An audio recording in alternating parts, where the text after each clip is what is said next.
News from News 8.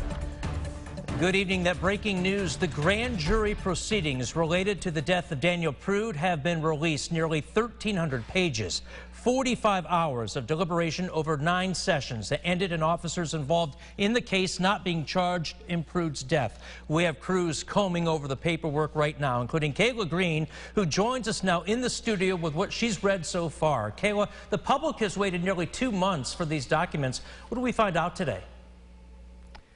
John, we are still going through this lengthy document, but here is what we have found so far in looking.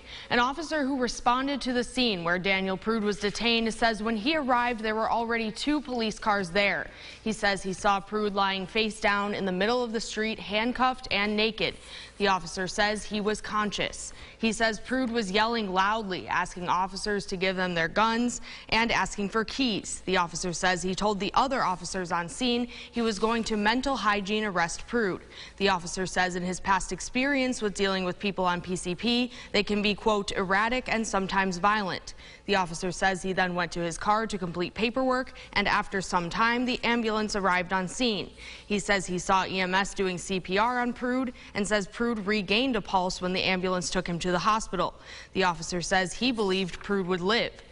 Now, I am in the middle of going through testimony from one of the officers that was there when officers went hands-on with Prude, and I'll have more of that coming up on News 8 at 5. John? All right, Kayla, thank you very much. Now, on February 23rd, Attorney General Letitia James came to Rochester to deliver the news that no officers would be charged. On that day, she said she was disappointed in the outcome. Today, when she released the documents, she also released a statement saying, in quote, "Our efforts to balance the scales of justice and ensure accountability can only go so far in the absence of transparency. We took the unprecedented action of seeking to release the grand jury transcripts because the public deserves to know what happened in these proceedings.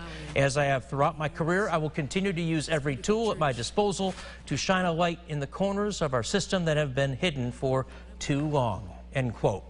City officials say they have not received the documents yet, but appreciate the Attorney General's transparency. The Police Accountability Board says they are still working, but reacted to the documents being released, saying, quote, "This is an important window into a criminal justice system that often fails to hold police officers accused of wrongdoing accountable. People should read through the transcripts carefully and decide for themselves whether or not justice was done." Once again, we have crews working through the more than 1,200 pages. If you would like to take a look yourself, please head to rochesterfirst.com.